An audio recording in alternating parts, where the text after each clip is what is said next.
wabarakatuh. Halo everyone, kembali lagi bersama saya Hidin Akbar Gofar di Onsai Obrolan Santai. Kali ini saya datangkan seseorang yang punya kisah inspiratif menjadi guru taman kanak-kanak. Langsung saja, Miss Dina. Bagaimana kabarnya, Miss Dina? Alhamdulillah baik Bapak. Terima kasih sebelumnya udah di podcast ini. Iya, sama-sama dong. Kita senang banget ya dengarkan kisah-kisah inspiratif dari teman-teman kita, apalagi yang peduli terhadap lingkungan dan pendidikan. Oke, Miss Dina, kita bicara nih soal pendidikan ya. Miss Dina ini concern di level mana sih? Di jenjang apa? Kalau untuk saat ini jenjang TK, karena kebetulan S1-nya saya itu sebagai pendidikan anak usia dini. Oke, berarti memang ada ya sekolah khusus atau pendidikan S1. Sama dengan pendidikan S1 Iya, ya? betul. Pendidikan S1 yang memang concern pendidikan anak usia dini atau PAUD ya? Iya, betul. Oke. Nah, sekarang kita bicara soal PAUD nih, Miss Dina. Kalau pemerintah sekarang lebih concern nggak sih atau memperhatikan bagaimana pendidikan anak usia dini ini sama seperti halnya jenjang SD, SMP atau SMA? Bagaimana peranan pemerintah itu? Kalau untuk saat ini mungkin untuk jenjang PAUD itu disamaratakan untuk kayak jenjang SD, terus jenjang SD, SMA, SMP itu disamaratakan. Terus saat ini pemerintah sudah konsen gitu untuk pendidikan anak usia dini. Karena untuk saat ini pendidikan anak usia dini itu pendidikan yang perlu gitu, yang dimana untuk jenjang TK ini atau jenjang PAUD ini adalah pendidikan awal di mana anak-anak dibentuk kayak gitu, seperti itu. Oke, jadi pemerintah juga support penuh ya terhadap pendidikan anak usia dini ini. Luar biasa ya teman-teman. Karena seringkali nih orang tua ya, new moms, new date gitu yang bertanya gitu ya. Ya nanti juga anak mah bisa sendiri kok gitu ya. Anakku juga nggak usah sekolah, apalagi nanti kalau misalnya anak di sekolahin dini nanti pada saat SD mudah bosen, nanti lupa lagi istilah ya. All moms juga kadang punya more assumption ya. Oke, bagaimana nih pandangan Miss Dina berkaitan dengan pandangan orang tua tersebut?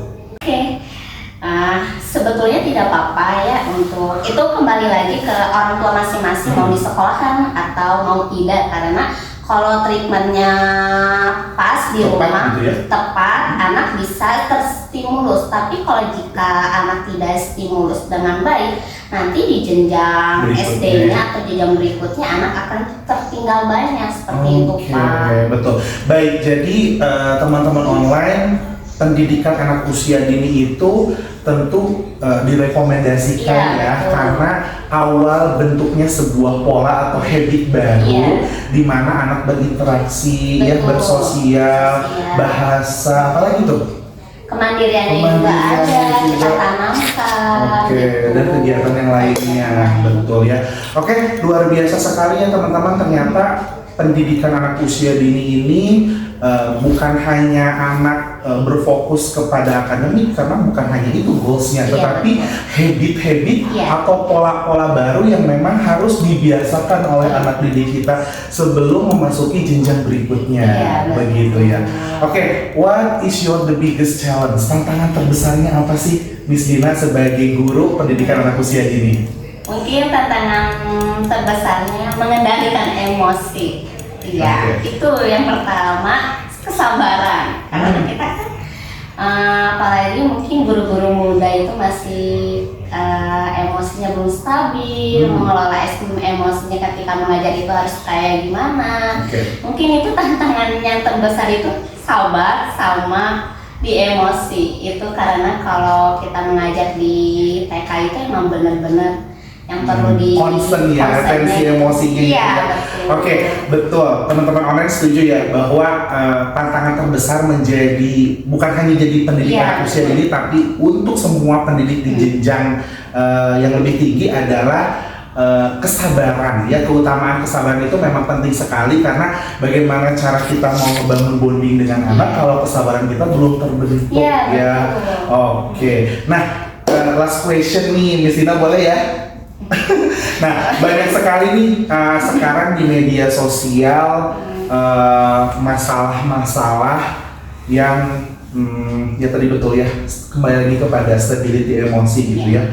Guru-guru yang memang sebetulnya mereka ingin menjadi guru PAUD gitu ya, tetapi ketika ada masalah gitu ya, mungkin kita juga tidak bisa menutup kemungkinan ya, setiap manusia, setiap insan manusia yang berhubungan dengan manusia yang lainnya pasti selalu ada konflik gitu ya. Nah, bagaimana nih support dari Miss Dina untuk all teacher? Bagaimana cara mengelola atau memanage stress gitu ya, memanage emosi ketika bertemu dengan anak-anak? Iya, sebetulnya terima kasih ya. Saya juga masih banyak belajar untuk ketika kita sudah di sekolah atau sudah di dunia pendidikan. Mungkin salah satunya ketika kita sedang mengajar, yang pertama itu mengendalikan emosi kita dulu. Karena kalau kita mengajar anak-anak itu harus happy, nggak boleh misalnya masalah yang di rumah atau masalah yang lain kita campurkan di sekolah gitu, nanti akan membawa moodnya juga ke anak-anak akan berbeda gitu. Kalau gurunya tidak happy, anak-anaknya pun tidak akan happy seperti itu. Apa yang harus kita lakukan? Nah, itu yang pertama, karena melatih dulu emosi kita, menstabilkan dulu emosi kita. Bagaimana cara menstabilkan emosi kita itu? Terus yang kedua, dilatih dulu kesabaran kita. Sejauh mana nih kita untuk ketika mengajar, ketika anak tantrum ya. Terus ketika anak nanti nggak mau belajar, kita menunjuknya seperti apa. Terus ketika mengkondisikan kelas itu kita harus bagaimana. Yaitu yang dibangun itu kita harus happy dulu. Kunci utamanya adalah happy, teman-teman. Luar biasa ya. Jadi keywordnya adalah happy, dengan bahagia, smiling for everything, smiling for every moments. Kita akan menunjukkan bahwa sikap kita menjadi seorang pendidik adalah berjiwa optimis ya. Oke. Nah, Miss Dina, luar biasa ya, perjalanannya begitu panjang gitu ya, memasuki tahap pengkondisian, lalu bonding, lalu teaching dan lain sebagainya. Itu really not easy ya, bukan hal yang mudah ya. Oke, tadi mungkin ada pesan, barangkali pesan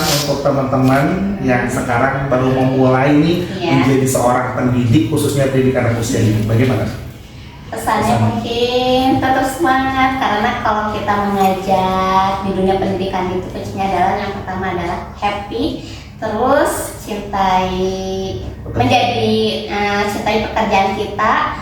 Walaupun kalau di luar sana kita sebagai pendidik, terutama sebagai guru kan, kalau masih image-nya itu dengan gaji sekian gitu.